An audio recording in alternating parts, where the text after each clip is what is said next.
Hey Eric, against the Thunder, because they're such a guard-oriented team, your skill set was, important to help on drives and stay in front of Chris Paul and stuff like that. How does that change against the Lakers, a team that has so much size? It doesn't really change at all. We're going to do probably a lot of the same things, but they kind of play completely different.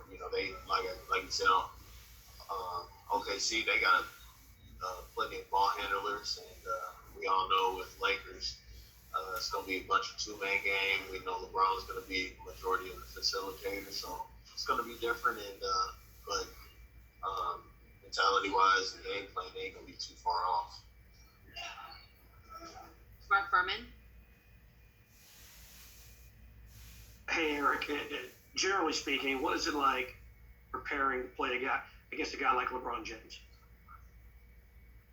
Well, yeah, because with him, he does a little bit of everything. He rebounds the ball. He's a main facilitator, and he definitely has to score. But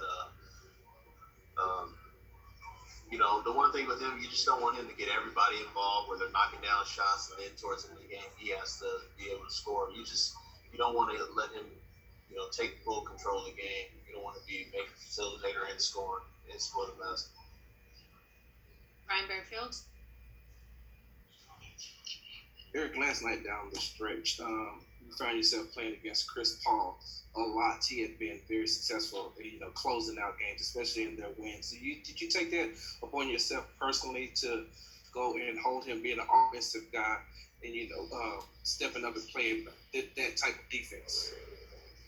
Well, yeah, this last game we just decided that we're not going to try. We're going to try not to switch, not switch off of them.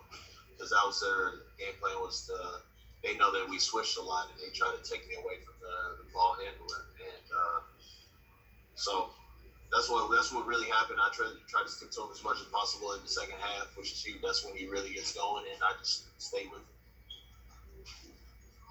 Jonathan Fagan.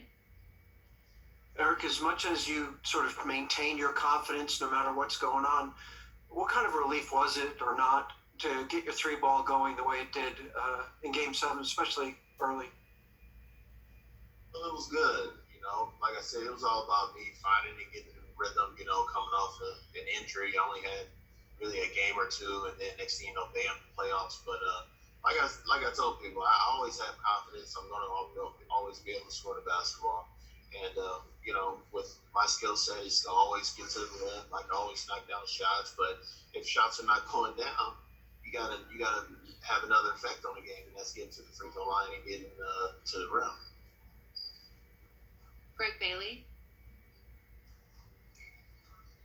Eric, what kind of conversations did you guys have after the end of that game about the craziness of the ending and then the satisfaction of getting it done and advancing to the next round?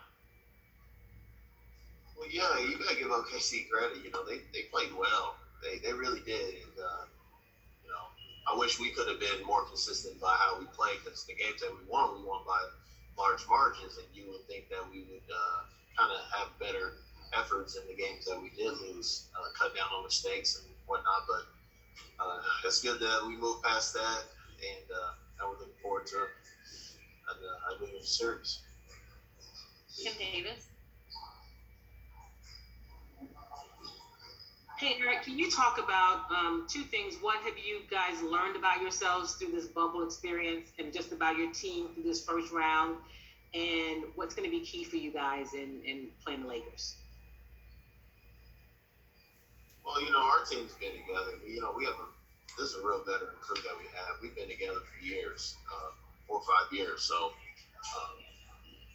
we definitely know what it takes. And for us, it boggles down to consistency.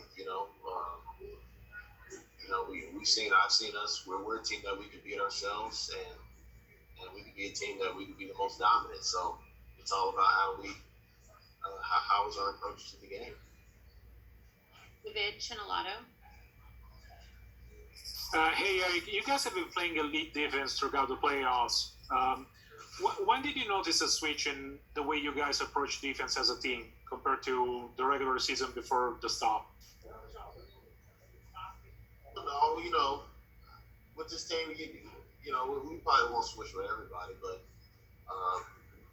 like we're going to game plan. That's why we're talking about it today, and it's going to be a long series, but it's all about how if we just be physical and somehow we dictate the game and for how we play, because we're going to stick to how we play, and we'll see what goes on, what happens from there after game one. Adam Bolin. Eric, you've played in the Western Conference your entire career. Regardless of what happens the rest of this season, do you feel like it's an accomplishment that you guys have been able to get to the second round the last 4 years? Yeah, for sure. Ever since I've been here, I've always wanted to be on a championship team, and we are a championship caliber team. We just gotta, past 4 or 5 years, we've lost to the same team since I've been here over and over, and that team won championships, Golden State. So for us to, have that chance to always, be in that championship caliber is always great. Let's take 2 more. Zach Allen. Hey, Eric, you were great defensively against the Oklahoma City Thunder. But what do you think Mike D'Antoni has in store for you going against the Los Angeles Lakers? Well, like I said, same mentality. Nothing really ever changes. I try to guard the best perimeter player, or what, guard, forward, whatever. And you want to win, you gotta disrupt what their game plan is and what they want to do. And last one, Mark Berman. Eric, obviously they've been well rested. You guys have been playing hard. Is there any kind of disadvantage to this quick turnaround? How do you view that? No, not at all. There's no excuse, and we're just gonna go out there and play. We know that they've had rest all week, and like I said, we played yesterday, so we should be in rhythm and focus on what we need to do. And there's no excuse on rest time. Thank you, Eric.